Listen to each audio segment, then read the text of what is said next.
Greetings! We are Geeks Not Nerds. I'm Captain Logan. And I'm Vince. And this is Wolverine. And today's topic comes to us from one of our regular viewers, MegaSpideyman, who, we have, like, regular viewers now, Vince. That's pretty cool. I know. I can't believe it. Like giving us topics and things. And he'd like us to discuss whether or not the X-Men film franchise could survive without the presence of Wolverine. I think it's a very interesting topic. We're gonna talk about that right now. And why don't we go right into it? Vince, I think it's your turn to start. So, could X-Men film survive without Wolverine? Ready? Yeah, sure. All right, go.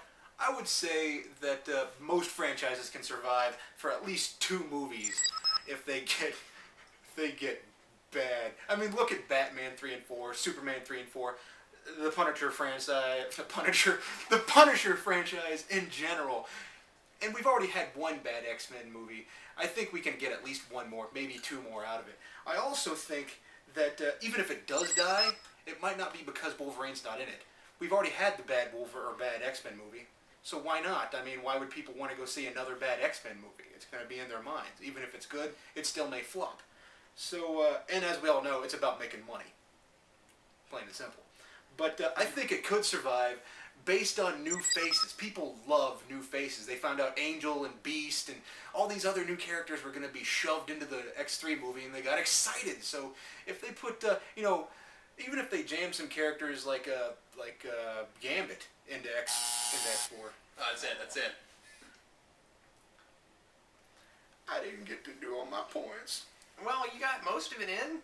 Oh well. Alright. Let's see if I can hit the right button with my stubby little meat hooks here. Okay, hit it once. And then you'll hit it again. Alright. Ready? Ready, whenever you are. Okay. Well, I think that film, television, and the comics have all kind of conditioned the public to think that X-Men is synonymous with the term Wolverine. That Wolverine and X-Men are synonymous. So, could the X-Men film survive without Wolverine? I think it would be hard because I think that a lot of people think that X-Men and Wolverine are the same thing. But if there had never been anything, if there had never been Wolverine, if Wolverine never existed, that's what I was trying to say. Then I think the X-Men films would have still done just fine because they were popular early on, back in the 60s and 70s when there was no Wolverine. So I think they would have done just fine. I think as long as you've got Professor X and Magneto in an X-Men film, you've got the makings of a good story. And the Cyclops and Storm and some of those other characters would have been fully realized without the presence of Wolverine. If there was no such thing. So, what's the matter? Keep going. Oh, okay. More things to say. Oh, okay, great. I was done. Well, Vince, how's your apple, Vince? Delicious.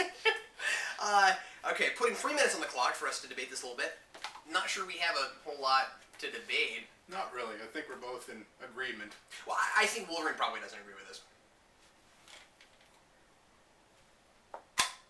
Yeah, buddy, your next movie, it's gonna flop. Okay, 3 minutes on the timer. Here we go. Alrighty. I read a review from somebody, from some regular user person on Amazon who called X-Men Origins Wolverine. He said that movie should have been called Wolvie and Pals 4: How All This Mess Began.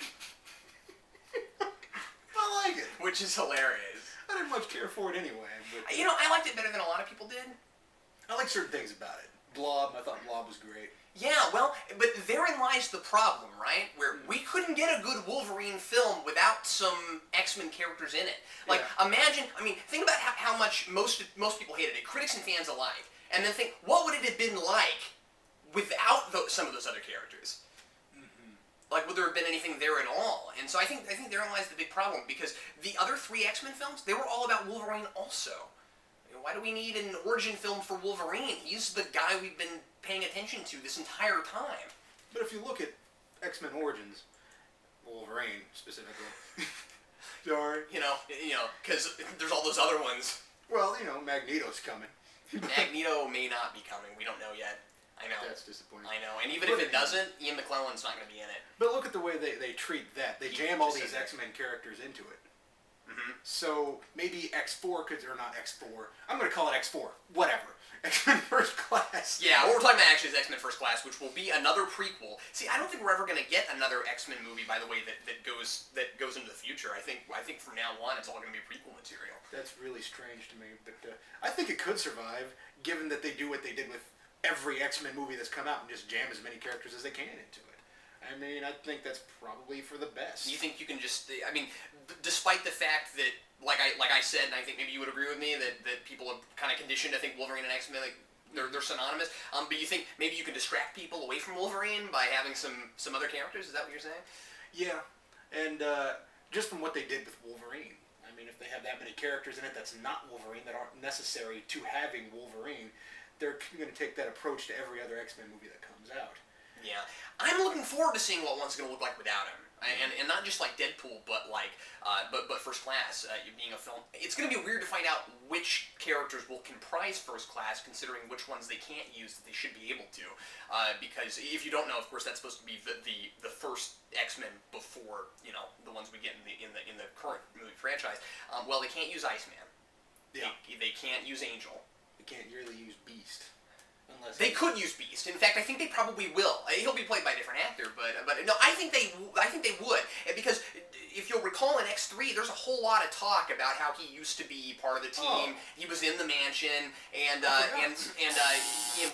we're done. We're out of time. But he and Professor X were talking about how long it's been since they've seen each other and all of that. So no, I think he's likely to be one of the big protagonists in the film. Good. Me likey Beast. Vince, but before we go, let me ask you this: how much of a fan of Wolverine are you? I mean, like, not a whole lot. Really? And is it because he's overexposed? I would say, yeah, most likely.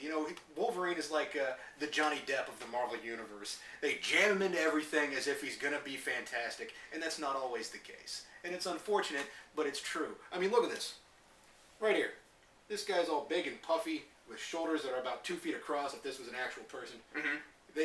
He's overexposed. They have a plush doll of frickin' Wolverine. Look at him.